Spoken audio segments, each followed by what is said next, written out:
سلام خدمت دوستان عزیزی که میگن اکسل باید گریس خور بشه. این بازوی نگاه کنید، گریس خور کردن. گریس هم هر هفته 10 روز یه بار میزده. این گریس فقط توی بازویی جمع شده و حالت کلوخه کرده و هیچ راه ورودی گریس به بولبرنگ ژامبون نداره.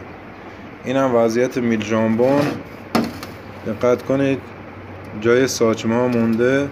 این جای ساچمه بولبرنگ کوچیکه، این هم بزرگه. این هم وضعیت بولبرنگ ژامبون.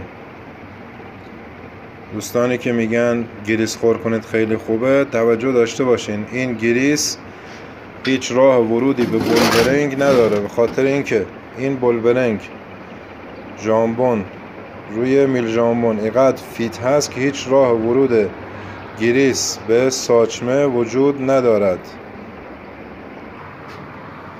این هم تعویض میل ژامبون جدید و سوار کردن اکسل.